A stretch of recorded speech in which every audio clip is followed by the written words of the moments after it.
Hello friends, मैं हूं विद्यासागर। आपका अपना यूट्यूब चैनल पीसीएम क्लासेस 1.0 पर मैं तहे दिल से स्वागत करता हूं। आज मैं 10th क्लास का फर्स्ट लेसन केमिस्ट्री रासायनिक अभिक्रियाएं एवं समीकरण शुरू करने जा रहा हूं।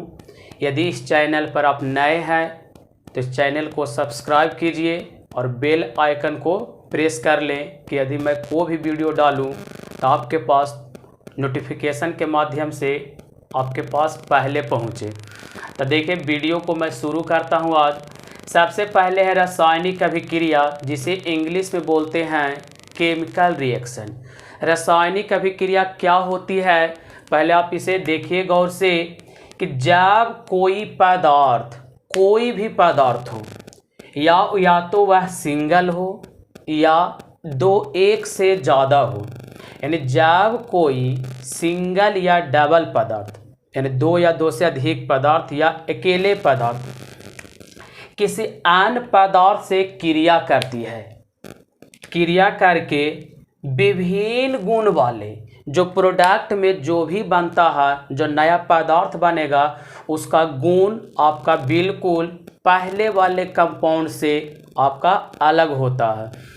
तो सिंपल तरीके से लिखा हुआ है कि जब कोई पदार्थ अकेले या किसी अन्य पदार्थ से क्रिया करके विभिन्न गुण वाले एक या एक से अधिक नए पदार्थों का निर्माण करता है, तब यह प्रक्रिया कहलाता है आपका रासायनिक अभिक्रिया। रासायनिक अभिक्रिया में जो भाग लेता है उसे अभिकारक या अभिकर्मक, जो रासायनिक अभिक्रिया में जो भाग लेता है उसे अभिकारक या अभिकर्मक, और भाग लेने के फलस्वरूप जो नया पदार्थ बनता है उसे प्रोडक्ट कहा जाता है। सिंपल भाषा में बोले मेरे दोस्तों, यदि आप 10th के एग्ज़ाम देना चाह रहे हैं, आप उसे पहले तैयारी करते हैं, तैयारी करने के बाद आप एग्ज़ाम दिए, तो एग्ज़ाम देना अभिकारक होगा, उसका जो रिजल्ट आएगा पास या फेल, तो रिजल्ट जो भी हो वह आपका ही प्रोडक्ट होगा। पास हुए तो भी प्रोडक्ट, फेल हुए तो भी प्रोडक्ट। जैसे यहाँ देखिए रासायनिक के उदाहरण के रूप में कि हाइड्रोजन और ऑक्सीजन, हाइड्रोजन और ऑक्सीजन, यहाँ पर देखिए दो गो भाग लिया है और यहाँ बना प्रोडक्ट के रूप में एगो वाटर। तो हाइड्रोजन और ऑक्सीजन यह दोनों मिलकर आपको बनाता है वाटर। तो इसका जो गुण होता है, हाइड्रोजन का गुण जो होता है और इधर के गुण की बात करिए, दोनों बिल्कुल अलग होते हैं। सिंपल भाषा बोलिए तो हाइड्रोजन और ऑक्सीजन दोनों ही गैस हैं, जबकि ये जो आप देख रहे हैं H2O यानी वाटर, यह आपका द्रव होता है। यानी इसके आपका द्रव के लिए यहाँ पर आप एल भी लगा सकते हैं। एल मतलब लिक्विड, लिक्विड को द्रव। हाइड्रोजन आपका गैस होता है और आपका ऑक्सीजन भी गैस अवस्था में। तो यह आप जाने कि रासायनिक अभिक्रिया क्या। तो रासायनिक अभिक्रिया में सिंपल आप जानिए कि इसमें कोई पदार्थ किसी दूसरे पदार्थ से अभिक्रिया करती है, या सिंगल यानी अकेले खुद अभिक्रिया करेगी और नए पदार्थ का निर्माण करेगा। तो जो नया पदार्थ बनता है उसका गुण जो होता है जिससे मिलकर बना, उससे बिल्कुल अलग होता है। सिंपल भाषा में और बोला जाए तो देखिए, कोई भी जैसे संतान जो होते हैं अपने माता पिता से थोड़ा सा डिफरेंट ही होते हैं।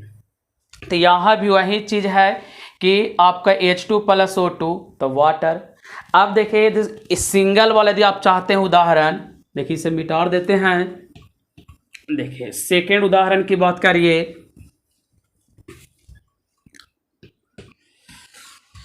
उदाहरण देखिए सेकेंड, यानी कैल्शियम कार्बोनेट। इसे आप गर्म करते हैं कैल्शियम कार्बोनेट को, तो यह टूट जाता CaO+CO2। तो यहाँ देखिए जो अभिक्रिया हुआ, कैल्शियम कार्बोनेट सिंगल है, यानी सिंगल अकेले कोई पदार्थ अभिक्रिया किया, नए दो पदार्थ का निर्माण किया, तो इसका प्रॉपर्टीज और इसका प्रॉपर्टीज बिल्कुल क्या होते हैं, अलग होते हैं। तो यही कहलाता है रासायनिक अभिक्रियाएं।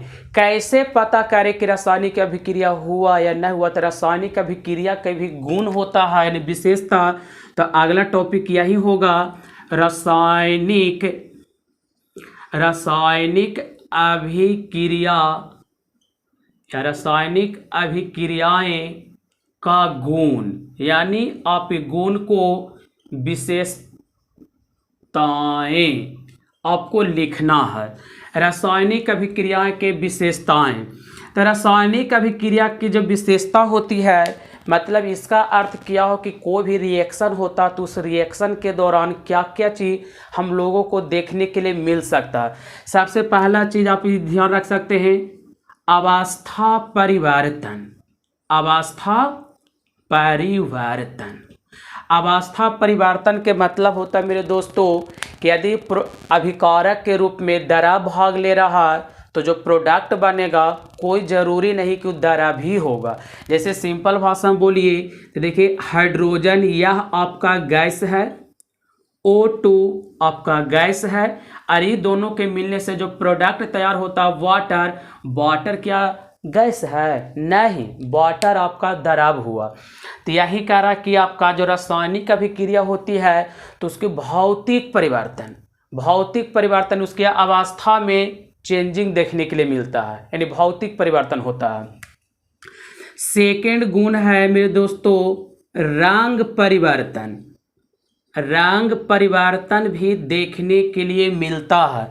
जब रासायनिक अभिक्रिया होती है तो रंग में भी परिवर्तन देखने के लिए मिलता है। जैसे एक इसका उदाहरण बतलाते हैं, एफ यानी आयरन कॉपर सल्फेट के विलयन में जब लोहा के कील को, आगे पढ़िएगा, एक इम्पोर्टेंट प्रश्न है 10th बोर्ड एग्जाम के लिए, कि लोहा के कील को कॉपर सल्फेट के विलयन में डुबाया जाता है तो क्या होता है?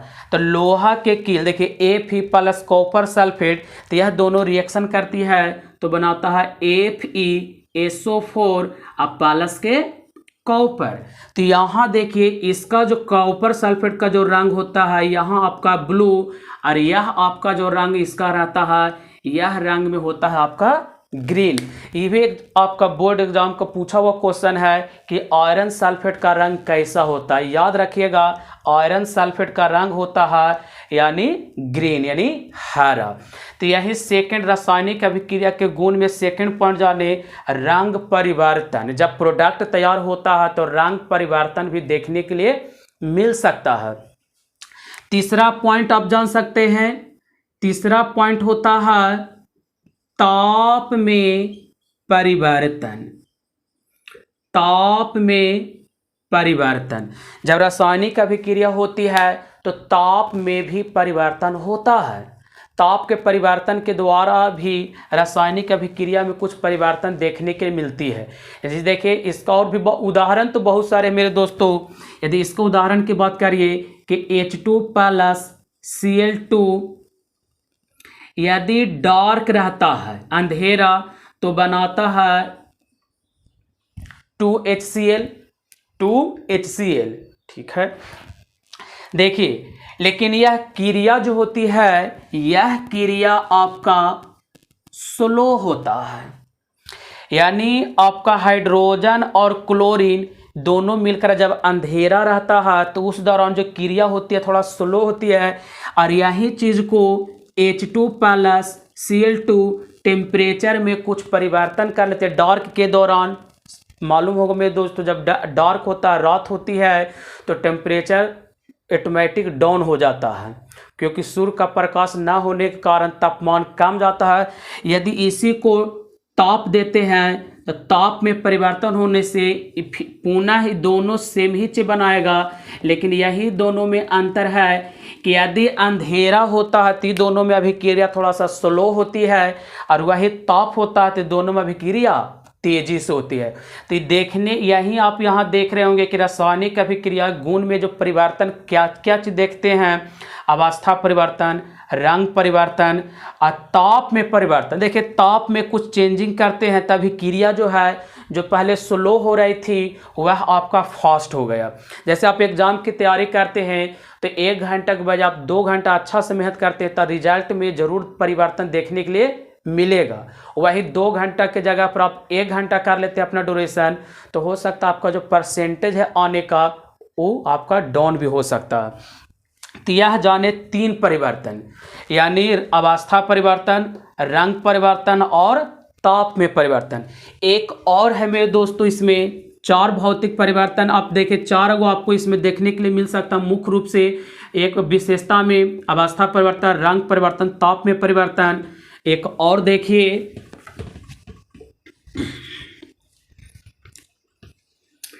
एक नंबर 4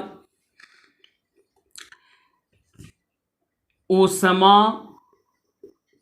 का उत्सर्जन या अवशोषण, यानी रासायनिक अभिक्रिया के दौरान ऊष्मा का उत्सर्जन भी हो सकता है और ऊष्मा का अवशोषण भी।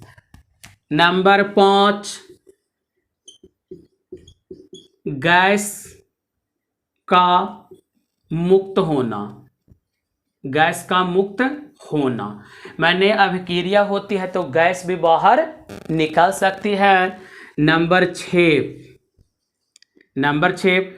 अवक्षेप का बनना। अवक्षेप का क्या होता है अर्थ कि कोई रासायनिक अभिक्रिया होती है तो विलयन से ठोस के रूप में बाहर होना, ठोस के रूप में अलग होना, वह कहलाता है अवक्षेप। तो आगे पढ़िएगा इस लेसन में अवक्षेपण अभिक्रिया। इस लेसन जो 10th क्लास के लिए बहुत एक इम्पोर्टेंट लेसन है। इस लेसन से एक अभिक्रिया हर एग्जाम में पूछा जाता है, हर बोर्ड एग्जाम में एक रासायनिक अभिक्रिया से हमेशा क्वेश्चन आता है। तो हमेशा ध्यान रखिएगा रासायनिक अभिक्रिया के बारे में। चलिए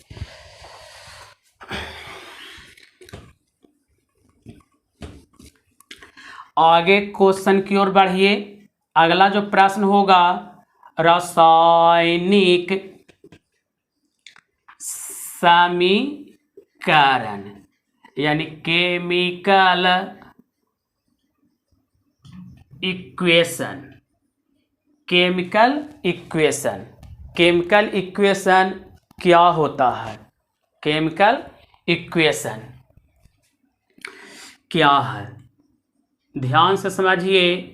केमिकल इक्वेशन क्या होता है? जो रासायनिक अभिक्रिया में जो भाग लेता अभिकारक, उसके स्थान पर उसके सूत्र एवं संकेत का प्रयोग करना है। रासायनिक अभिक्रिया में भाग लेने वाले अभिकारकों के स्थान पर उसके सूत्र एवं संकेतों का प्रयोग करना ही कहलाता है रासायनिक समीकरण। देखिए मेरे दोस्तों, सेकेंड क्वेश्चन, रासायनिक समीकरण। किसी रासायनिक अभिक्रिया में भाग लेने वाले पदार्थों के संकेतों एवं सूत्रों, मैंने रासायनिक अभिक्रिया में जो भाग लेता है, जैसे आप अभिकारक कहते हैं, तो अभिकारक के स्थान पर उसका सूत्र का इस्तेमाल करिए या उसका संकेत का इस्तेमाल करिए, तो उस सब को मिलाने से जो अभिक्रिया तैयार होती है वही कहलाता है रासायनिक समीकरण। माने किसी रासायनिक अभिक्रिया में भाग लेने वाले पदार्थों के संकेतों एवं सूत्रों का प्रयोग किया जाता है तो उसे रासायनिक समीकरण कहा जाता है। और रासायनिक समीकरण आपके 2 प्रकार के होते हैं, संतुलित रासायनिक समीकरण और असंतुलित रासायनिक समीकरण, जो इसके बारे में आप कल बताएंगे। तो वीडियो अच्छा लगे तो शेयर कीजिए अपने दोस्तों के साथ।